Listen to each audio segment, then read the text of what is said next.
High বন্ধুরা, আজকে করেছিলাম টমেটো আর আলু দিয়ে মোরলা মাছের তরকারি।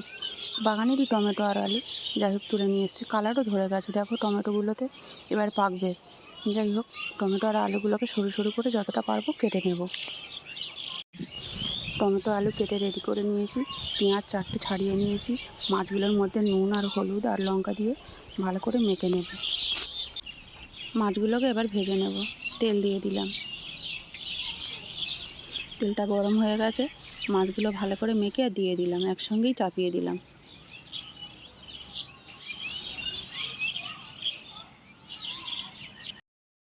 মাছগুলোকে মিডিয়াম করে ভেজে তুলে নিলাম।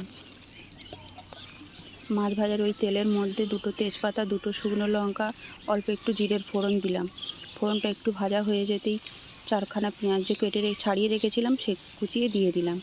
পেঁয়াজটা একটু নাড়াচাড়া করে নিয়ে কেটে রেখেছিলাম আলু দিয়ে দিলাম। আলু দিয়ে বেশ কিছুক্ষণ নাড়াচাড়া করলাম, মানে ভাজা ভাজা করলাম। আলু আর পেঁয়াজ বেশ ভালো করে কিছুক্ষণ ভাজার পর পরিমাণ মতো হলুদ, স্বাদ মতো লঙ্কার গুঁড়ো, স্বাদ মতো নুন দিয়ে দিলাম। দিয়ে বেশ আরও কিছুক্ষণ ভাজলাম।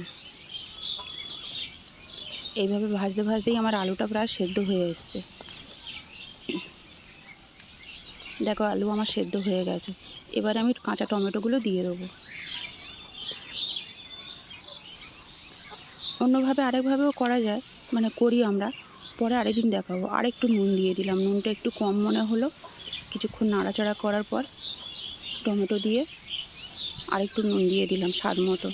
টমেটোটাও সেদ্ধ হয়ে গেছে, দেখো নাড়তে নাড়তেই আমার টমেটো আলু সব সেদ্ধ হয়ে গেছে। এবার ভাজা মাছগুলো দিয়ে দিলাম, দিয়ে বেশ আরও কিছুক্ষণ নাড়াচাড়া করে নিয়ে অল্প একটু জল দিলাম। মাছটা একটু সেদ্ধ হবে তাই অল্প করে জল দিলাম। দিয়ে পুরোপুরি শুকনো করে নেব। ভালো করে শুকনো করে নিয়েছি। একটু টেস্ট করে দেখলাম নুন ঝাল কেমন হয়েছে, দেখে নামিয়ে নেব। খেতে তো ভালো হয়েছিল। আমরা দুপুরবেলা ভাত দিয়ে খেয়েছিলাম, ভালো লেগেছিলো। এটা দিয়েই পুরোটা ভাত খেয়েছিল আমার শাশুড়ি, অন্য তরকারিটা নেয়নি। আমার শাশুড়ির আমার বর এটা দিয়েই খেয়েছিল। যাই হোক, রান্নাটা ভালো লাগলে লাইক, কমেন্ট, শেয়ার ও সাবস্ক্রাইব করো। সবাই পাশে থেকো।